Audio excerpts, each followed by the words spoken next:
நாருடைய சிவனே போற்றி, நாட்டவர்க்கும் இறைவா போற்றி. அரைசனே இன்பக்கடியனேனுடைய பனி ஆவியோடு ஆக்கை புரை புரை கணிய புகுந்து நின்றுருக்கி பொய்யிருள் கடிந்த மெய்ச்சுடரே திரை பெறாமன்னும் அமத கண்கடலே திருப்பெருந்துரை உரை சிவனே உரை உணர்விறந்து நின்று உணர்வதோர் உணர்வே யான் உன்னை உரைக்குமாறு உணர்த்தே. சைவத்தின் மேல் சமயம் வேறு இல்லை, அதில் சார் சிவமாம் தெய்வத்தின் மேல் தெய்வமில்லெனும் நான்மறை செம்பொருள் வாய்மை வைத்த சீர்திரு தேவாரமும் திருவாசகமும் இவை தரச் செய்த நால்வர் பொற்றாள் எம் உயிர் துணையே. கல்லார் நிழல் மலை வில்லார் அருளிய பொல்லார் இணை மலர் நல்லார் புனைவரே.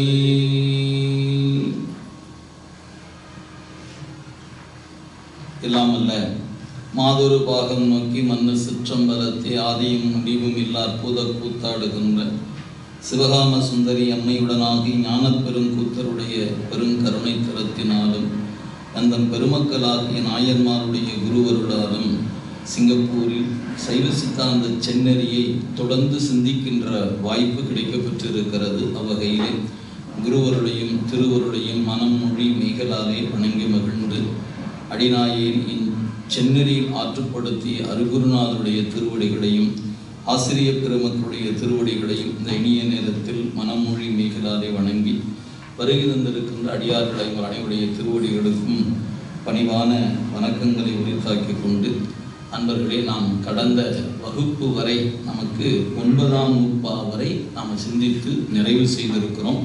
அதன் தொடர்ச்சியாக நாம் இன்று 10ஆம் நூற்பாவை சிந்திக்க வேண்டும். ஏறத்தாழ ஒரு 3-4 மாத இடைவெளிக்கு பிறகு மீண்டும் இந்த ஞான நூலுக்குள்ளே வருகிறோம். எனவே இதுவரை என்ன சிந்தித்திருக்கிறோங்கிறத ஒரு சிறிய குறிப்பாக சிந்தித்து கொண்டு நம்ம 10ஆம் நூற்பாவுக்குள் வந்து விடலாம். சிவஞான போதம் என்கிற இந்த நூல் நம்முடைய மெய்கண்ட தேவர் கொடுத்திருக்கிற ஒரு பெரும் கொடை நமக்காக. அந்த கொடையாகி இந்த அருள்நூலானது எப்படிப்பட்டது அப்படின்னு சொல்லும்போது, விநாயகர் புராணம் என்று நம்முடைய சிவஞான முனிவர் ஒரு நூல் செய்திருக்கிறார். அந்த நூலை சொல்லும் பொழுது ஒரு சிறிய கண்ணாடி பெரிய மலையை தன்னுள் காட்டும். கையில் நமக்கு வைத்திருக்கிற கண்ணாடி கையளவு இருக்கக்கூடிய ஒரு கண்ணாடி. அந்த கண்ணாடியில் காணப்படுகிற பொருள் பார்த்தோம் சொன்னால் பெரிய மலையை அந்த கண்ணாடி காட்டும். அதுபோல் சிவஞான போதம் என்பது சிறிய ஆடி போன்றது, ஆனால் பெரும் பொருளை தன்னகத்தை கொண்டிருக்கிறது என்று சிவஞான முனிவர் தன்னுடைய நூலை கொடுத்திருக்கிறார். இப்படி சிவம், உயிர், பாசம் என்கிற பெரும் பொருள்களாக இருக்கக்கூடியவற்றை எல்லாம் கண்ணுக்கு புலனாகாத நிலையாக இருக்கக்கூடிய இந்த பொருளை பற்றிய அவற்றை உண்டு என்பதும் அவற்றுடைய இலக்கணத்தையும் நமக்கு எடுத்து சொல்லி இருப்பதில் ஒரு சிறந்த கண்ணாடி போன்று இருக்கக்கூடியது என்று ஆசிரியர் காட்டியிருக்கிறார். அதை அவர் நினைவில் வைத்து கொண்டு இந்த நூலை நமக்கு தரும்பொழுது 2 பெரும் பகுதியாக பிரித்து கொண்டார். முதல் பகுதி என்பது பொது நிலை அப்படிங்கிற வகையிலும், 2வது பகுதி என்பது சிறப்பு நிலை அல்லது உண்மை அதிகாரம் என்றும் சொல்லப்பெறுவது. எனவே சிவஞான போதம் 2 அதிகாரமாக இருக்குது. பொது அதிகாரம், உண்மை அல்லது சிறப்பு அதிகாரம் என்று சொல்லப்பெறுவது. இந்த அதிகாரத்துக்குள்ள நுழைகிற பொழுது ஒவ்வொரு அதிகாரம் 2 இயலாக பிரிக்கப்பட்டிருக்கிறது. அதில் முதல் பொது அதிகாரத்தில் எடுத்துக்கொண்டால் ஒரு பொருள் உண்டா இல்லையா என்று சொல்லக்கூடிய பிரமாணம் என்று அதற்கு பெயர். தமிழ் அளவை என்று பெயர். ஒரு பொருள் இருக்கிறது என்பதை எதை கொண்டு அறிவது அப்படிங்கிற பொழுது அளவை என்ற ஒன்றை எடுத்துக்கொண்டு அந்த பொருளை அறிவதற்கு பல்வேறு வகையான அளவீட்டு முறைகள் நமக்கு காணப்படுகிறது. இப்போ நாம் எடுத்துக்கொள்கிற ஆராய்ச்சிக்குரிய பொருள் எதுவுமே கண்ணுக்கு புலனாக இருக்கக்கூடிய பொருள் அல்ல. எனவே இதில் நம்ம உலகத்தில் காணப்படுகிற நீட்டல், நிறுத்தல், மீட்டர் போன்ற அளவைகளால் இதை அளந்து அறிந்து சொல்லப்படுகிற பொருள் அல்ல. எனவே இந்த பொருளை நமக்கு 3 வகையாக நம்ம சொல்லும் பொழுது காண்டல், கருதல், உரை என்ற 3 வகையில் நாம் எடுத்து சொல்லலாம். இந்த காண்டல் கருதல் என்பதை விட உரை அளவையால் தான் இந்த பொருள்கள் நிலைநாட்டப்படுகின்றன என்பதை எடுத்துக்கொண்டார். எனவே காண்டலும் ஏற்றுக்கொள்கிறோம், கருதலையும் ஏற்றுக்கொள்வோம். ஆனால் ரெண்டை விட உயர்ந்தது உரை அளவை என்று சொல்லக்கூடியது தான் என்ற வகையில் தான் பிரமாண இயல் என்று எடுத்துக்கொண்டு 2 பகுதியில் அந்த பிரமாண இயல் 3 சூத்திரம். முதல் சூத்திரம் இறைவன் உண்டா இல்லையா என்ற ஆராய்ச்சி. ஆம், இன்ன காரணத்தினால் இறைவன் உண்டு. அவன், அவள், அது எனும் அவை வினைமையின் தோற்றிய திதியே ஒடுங்கி மலத்து உளது ஆம் அந்தம் ஆதி என்பனார் புலவர். எனவே கண்ணால் காணப்படுகிற இந்த உலகம் அவய பகுப்புடையதாக இருக்கிறது, நிலையற்றதாக இருக்கிறது, அறிவற்றதாக இருக்கிறது. எனவே இது தோன்றி நின்று ஒடுங்குவதாக நிற்கிறது. இப்படி தோன்றி நின்று ஒடுங்குகிற இந்த உலகம் தானே தோன்றி தானே நின்று தானே ஒடுங்கக்கூடியதல்ல. இவற்றினால் செய்வதற்கு ஒருத்தன் வேண்டும். அந்த ஒருத்தன் எப்படிப்பட்டவனாக இருக்கணும் அப்படின்னு கேட்டால் ஒடுக்கத்துக்கு அப்பாற்பட்டவனாக இருக்கணும். எல்லாத்தையும் ஒடுக்குபவன் தான் ஒடுங்காதவனாக இருக்க வேண்டும் என்பதனால அவனே இந்த உலகத்தினுடைய முடிவாக எவன் நிற்கிறானே அவனே முதலாக நிற்பான் என்பதன் முதல் சூத்திரத்தில் இறைவனை பற்றி சொல்ல வந்தார். 2ஆம் நூற்பாவில் பாசம் அப்படின்னு எடுத்துக்கொண்டார். இந்த பதியாகி இறை இந்த உலகத்தோடும் உயிரோடும் எவ்வாறு கலந்து நிற்கிறது என்று வரும்போது ஒன்றாய், வேறாய், உடனாய் என்று 3மாக அவன் கலந்து நிற்கிறான்.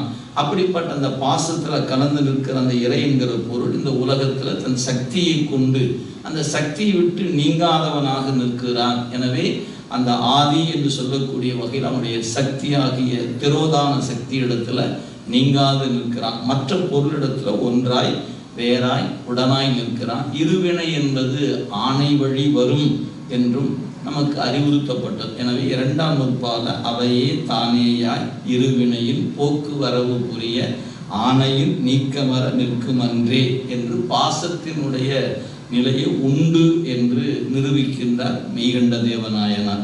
அதன் பிறகு 3ஆம் நூற்பாவுக்கு வரும்போது உயிர் என்ற ஒரு பொருள், அதாவது பசு என்கிற ஒரு பொருள் இருக்கா என்று ஆராய்ச்சிக்கு எடுக்கும்போது இல்லை என்று சொல்பவர் உண்டு, உடம்பே உயிர் என்று சொல்பவர் உண்டு, பிராணன் உயிர் என்று சொல்லுகிற உண்டு. இப்படி வெவ்வேறு வகையான நிலைகளில் இதுவே உயிர் இதுவே உயிர் என்று சொல்லக்கூடிய அத்துணை கருத்துக்களையும் மறுத்து இவர்கள் சொல்லுகிற எதுவும் இல்லை. உயிர் என்ற ஒரு பொருள் தனித்து இருக்கக்கூடிய ஒரு பொருள் இருக்கிறது என்பதை 3ஆம் நூற்பால இலது எந்தலின் எனதுடல் எந்தலின் ஐம்புலன் ஒடுக்கம் அறிதலின் உண்டி வினை இன்மையின் உணர்த்த உணர்தலின் மாயா எந்தர தனுவினில் ஆன்மா என்று ஒன்று உலகு அப்படின்னு நிரூபித்தார். இப்படி 3 நூற்பாவின் வழியாக பிரமாணம் என்ற வகையில் பதி உண்டு, பாசம் உண்டு, பசு உண்டு என்று நிரூபித்த நம்முடைய மெய்கண்ட தேவநாயனார்.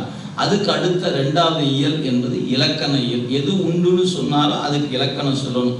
எனவே பதி உண்டு, பசு உண்டு, பாசம் உண்டு என்று எடுத்துக்கொண்ட ஆசிரியர் அந்த வரிசையில் சொல்லும்போது முதல்ல நமக்கு 3ஆவதாக சொன்னது பசுவை சொன்னார். எனவே 4ஆம் நூற்பா பசுவின் இலக்கணத்தை சொன்னார். 5ஆம் நூற்பா பாச இலக்கணம் சொன்னார். 6ஆம் நூற்பாவில் பதியின் இலக்கணத்தை சொல்ல வந்தார். அதில் 4ஆம் நூற்பாவுக்கு வரும்போது இலக்கணம் சொல்லும்போது ஆன்ம இலக்கணம் சொல்லப்பட்டது. ஆனால் அது பொது இலக்கணம் தான் சொல்லப்பட்டது. அதனுடைய சிறப்பு இலக்கணம் 7ஆம் நூற்பாவில் விரிவாக சொல்லப்படுகிறது என்ற ஒரு குறிப்பையும் நமக்கு கொடுத்தார். அந்த வகையில் அந்த கரணம் அவற்றை ஒன்றென்று அவை சந்தித்தது ஆன்மா சகசமலத்து உணராது அமைச்சு அரசியை நின்று 5 அவத்தைத்தே. எந்த பொருள் 5 அவத்தைக்கு உள்ளாகிறதோ அதுவே உயிர் அப்படின்னு சொன்னார். அதான் 2ஆம் நூற்பா நமக்கு ஆன்மாவின் இலக்கணத்தை சொல்லுகிற வகையில் 4ஆம் நூற்பால் நம்ம தெரிந்து கொள்ள வேண்டிய செய்தி என்னன்னு கேட்டால் அந்த கரணம் ஆன்மா அல்ல. இந்த ஆன்மாவுக்கு அவை ஒரு தொடர்பு இருக்கிறது. அது இறைவனால் அந்த தொடர்பு வருகிறது. அது எது போல இருக்குன்னு கேட்டால் ஒரு அரசனுக்கு, அறிவு குறைந்த அரசனுக்கு 5 அமைச்சர்கள் துணையாக நின்றால் எப்படி இருக்குமோ அதுபோல அறிவு குறைவாக இருக்கக்கூடிய ஆன்மாவுக்கு இறைவன் 5 அமைச்சர்களாக இந்த ஐம்பொறிகளாகி அவற்றை கொடுத்திருக்கிறான். எனவே அந்த வகையில் 4 கரணங்கள் என்று சொல்லும் மனம், புத்தி, சித்தம், அகங்காரம் என்ற 4ம் அமைச்சரை போடணும். அந்த கரணம் அவற்றை ஒன்றென்று அவை சந்தித்தது ஆன்மா அப்படின்னர். அமைச்சு அரசு ஏய்ப்ப. எனவே அரசன் அமைச்சர்களை கொண்டு ஆட்சி நடாத்துவது போல ஐம்புலன்கள் ஐம்பொறிகள் என்று சொல்லக்கூடியவற்றை கொண்டு உயிரானது உலகியலை அனுபவித்து கொண்டிருக்கிறது என்பதை 4ஆம் நூற்பால சொன்னார்.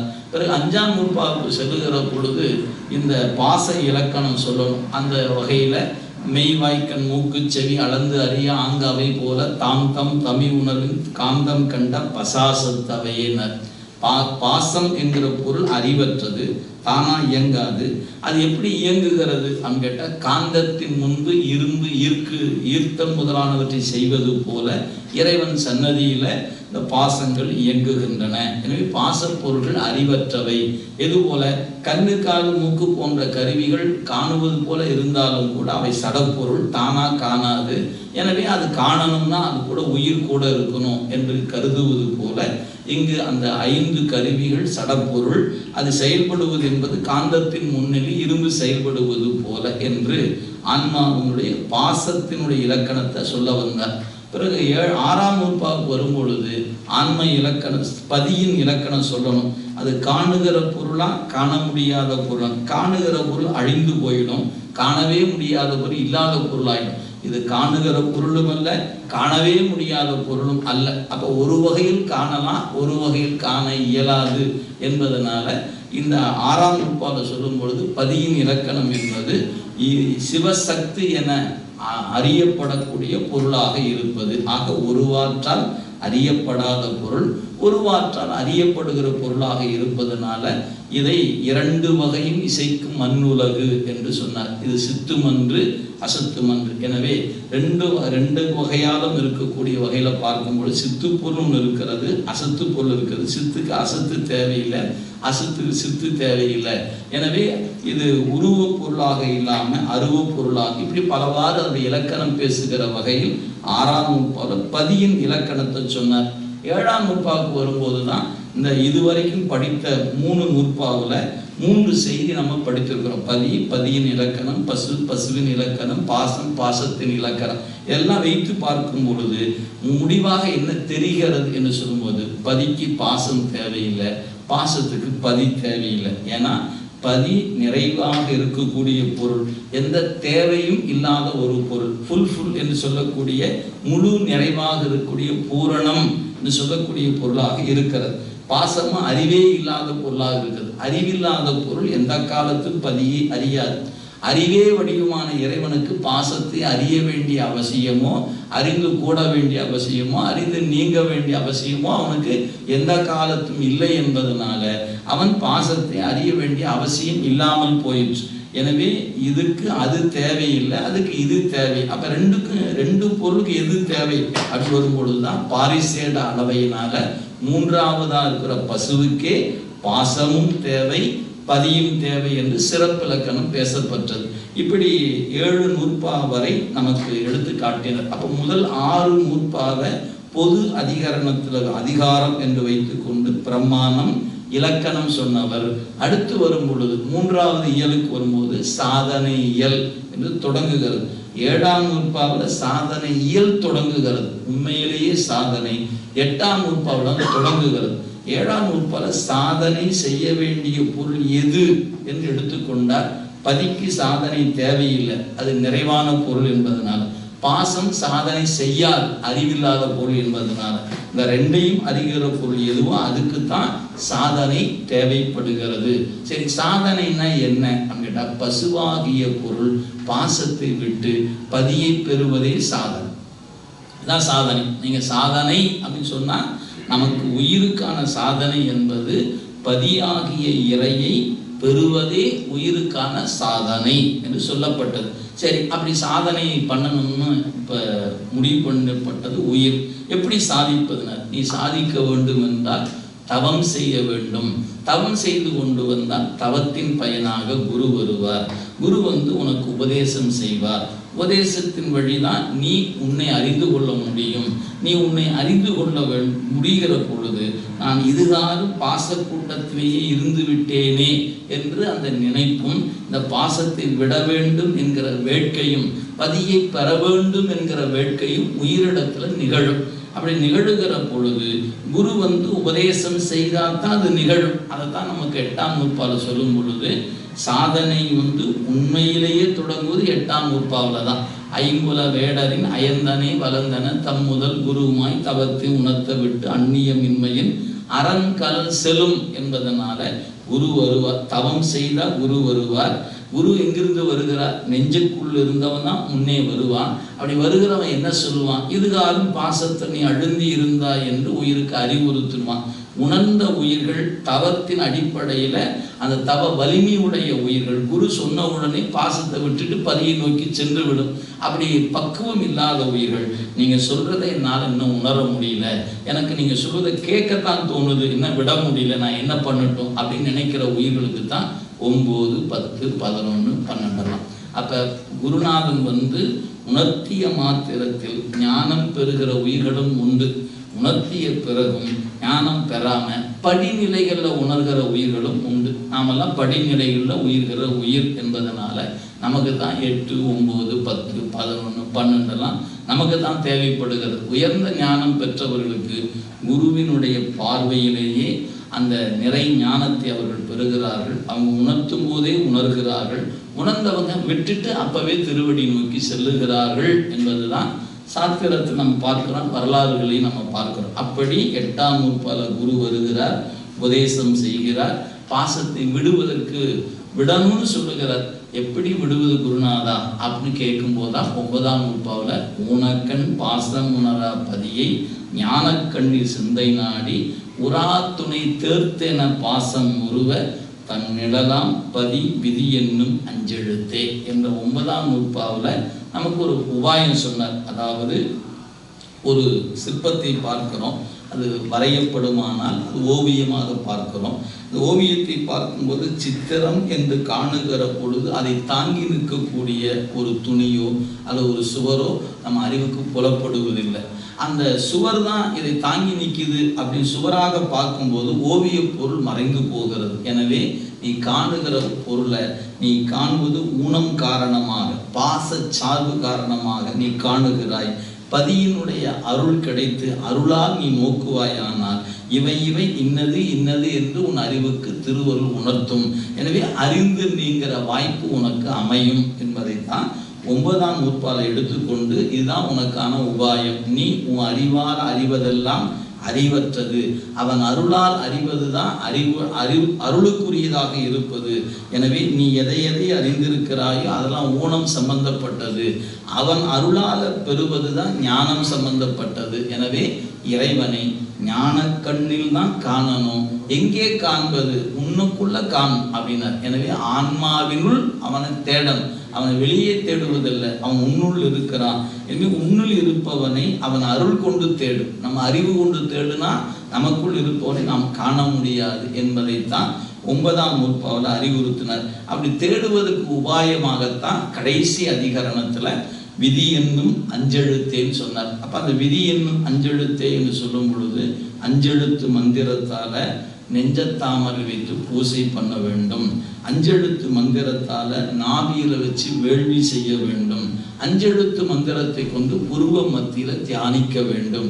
இப்படி நீ தொடர்ந்து செய்து கொண்டே வருவாயானால் ஒரு காலத்துல உனக்கு அந்த பதிப்பொருள் உன் அறிவுக்கு புலப்பட்டு நிற்கும். அது எது போல அப்படின்னு கேட்டா, கிரகண காலங்கள்ல ராகுவும் கேதுவும் புலப்படுகிறது, மற்ற காலங்களில் புலப்படாது இருப்பது போல நீ இந்த தியானத்தை சிந்தித்து வர வர கருடோகம் பாவனை என்பது போல சிவோகம் பாவனையை நீ சிந்திக்க பாச நீக்கமும் பதி விளங்கி நிற்பதும் அறிவுக்குள்ள புலப்படும் என்பதுதான் 9ஆம் நூற்பா வரை நம்ம படித்திருக்கக்கூடிய செய்தி. இதெல்லாம் நம்ம ஒரு 2 ஆண்டுகளில் கொஞ்சம் கொஞ்சமாக நம்ம படித்து வந்திருப்போம். இன்னைக்கு நம்ம பயன் அப்படிங்கிற இடத்துக்குள்ள நுழைய போகிறோம். எனவே நமக்கு இயல் என்று வரும்போது